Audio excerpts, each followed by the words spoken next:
ಶಂಕರ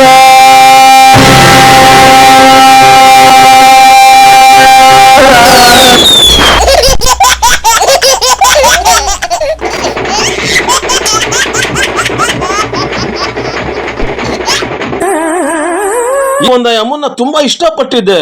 ನಾನು I love you ಅಂದಿದ್ದೆ ತಡ.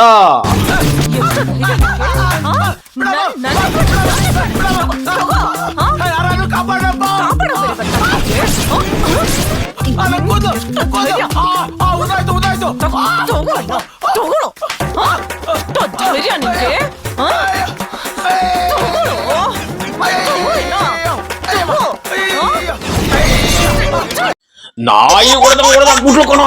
ಆಮೇಲೆ ಏನಾಯ್ತು ಶೆಟ್ಟಿ, ನಡು ಬೀದಿಯಲ್ಲಿ ನಾಯಿ ಹೊಡೆದಂಗ್ ಹೊಡೆದ್ ಬಿಟ್ಲಲ್ಲ ಅನ್ನೋ ಬೇಜಾರ್ಗೆ ಕಾವ್ಯ ಹಾಕೊಂಡ್ ಸನ್ಯಾಸಿ ಆಗ್ಬಿಟ್ಟೆ ಕಣೋ. ವೆಂಕಟರಮಣ ಗೋವಿಂದ ಗೋವಿಂದ. ಒಂದ್ಸಲ ಹಿಂಗೆ ಯಾರೋ ಭಕ್ತರು ಪೂಜೆಗೆ ಅಂತ ಕರೆದಿದ್ರು, ಹೋಗಿದ್ದೆ.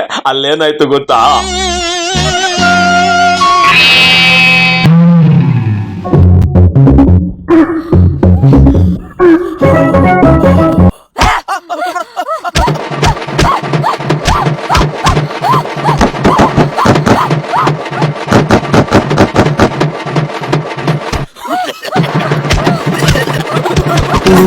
ನಿನ್ಗಿದು ಬೇಕಿತ್ತ ಮಗನೇ? ಹುಚ್ಚ ನಾಯಿ ಹೊಡೆದ್ಬಿಟ್ಲು ಮಾಡೋದ್ಬಿಟ್ಟು ಅವ್ಳು ರೂಮ್ ಹಾಕೋ ಹೋಗಿದ್ದೆ ಶೆಟ್ಟಿ. ಅದು ಬಾತ್ರೂಮ್ ಅನ್ಕೊಂಡು ಅವ್ಳು ಬೆಡ್ರೂಮ್ ಒಳ್ಕೊಬಿಟ್ಟಿದ್ದೆ. ಅದಕ್ಕೆ ಒಬ್ಬಳು ನಾಯಿ ಹೊಡೆದಂಗ್ ಹೊಡೆದ್ಲು, ಇನ್ನೊಬ್ಳು ಹುಚ್ಚ ನಾಯಿ ಹೊಡೆದಂಗ್ ಹೊಡೆದ್ಲು. ತೆಗ್ದಾಕ್ಬಿಟ್ಟು ಬಡ್ಡಿ ಬಿಸ್ನೆಸ್ ಬಂದ್ಬಿಟ್ಟೆ ನನಗೆ ಗೊತ್ತಾ.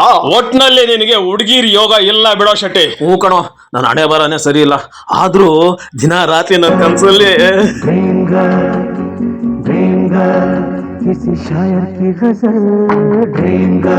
ಡ್ರೀಮ್ ಗರ್ಲ ಎಲ್ಲೋ ಅವಳ ಮುಖನೇ ಕಾಣಿಸ್ತಾ ಇಲ್ವಲ್ಲೋ. ಏನ ಮುಖ ಕಾಣಿಸ್ತಾ ಇಲ್ವಾ? ಏಯ್ ಅಲ್ಲಿ ನೋಡೋ, ಹುಣ್ಣಿಮೆ ಚಂದ್ರನ್ ತರ ಅವಳ ಮುಖ ಹೆಂಗ ಲಕ ಲಕ ಲಕ ಲಕ ಅಂತ ಹೊಳಿತಾ ಇತ್ತು ನೋಡ.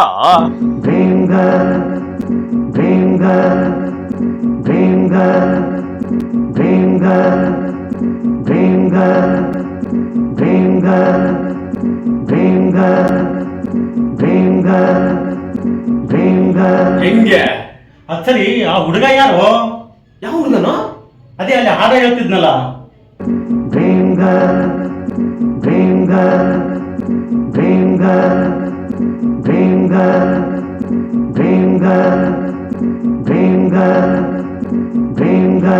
ಯಾರು ಹೇಳೋ ಹುಡುಗ? ಯಾರು?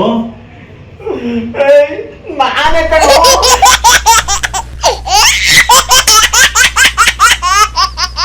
ಶೆಟ್ಟಿ ನೀನೇನಾ? ಈ ವಯಸ್ಸಲ್ಲಿ ಎಷ್ಟು ಚೆನ್ನಾಗಿ ಕಾಣಿಸ್ತಾ ಇದೆಯಲ್ಲ, ನಂಬಿಕೆ ಆಗ್ತಿಲ್ವಲ್ಲೋ? ಚಿಕ್ಕ ಹುಡುಗನ ಕಾಣಿಸ್ತಾ ಇದ್ದೀನಲ್ಲ ಇನ್ನು. ತುಂಬಾ ಚೆನ್ನಾಗಿ ಕಾಣಿಸ್ತಾ ಇದೆಯಾ ಶೆಟ್ಟಿ?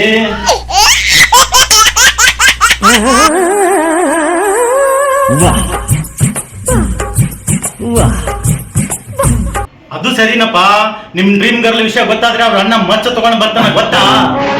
ನಮಸ್ತೆ. ಮಜಾ ಟಾಕೀಸಿನ ಮಚ್ಚು ಮತ್ತೆ ಹೊರಗಡೆ ಬರ್ತಾ ಇದೆ.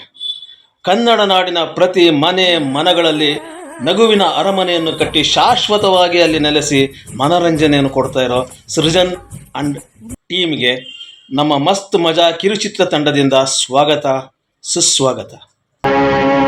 ಏನೋ ಮಾಡೋದು? ನೋಡು, ನೀನು ಮದುವೆ ಮಾಡ್ಕೊಳ್ಳೇಬೇಕಂದ್ರೆ ನನಗೆ ಗೊತ್ತಿರೋರು ಒಂದು ಹುಡುಗಿ ಇದೆ. ಹೌದಾ? ಮದುವೆ ಮಾಡ್ಕೊಂಡು ಹೋಗ್ಬಿಡೋಣ. ಇರೋ ಮೊದಲು ನಿನ್ನ ವಿಷಯನೋ ಅವ್ರ ಮನೆಯವ್ರ ಜೊತೆ ನಾನು ಮಾತಾಡ್ತೀನಿ. ಈಗ ಮಾತಾಡು. ನೀನು ಮಾತಾಡೋದು ಫೋನ್ ತಗೊಂಡು ರೀಚ್ ಹೋಗ್ತಾನೆ. ಎಲ್ಲ ಇವರು ಅಪ್ಪ ದುಡ್ಡು ತಗೊಂಡ್ ಬರ್ತೀನಿ ಅಂತ ರೂಮ್ ಮಾಡ್ಕೊಂಡು ಬರ್ಲೇಲ್ವಲ್ಲ.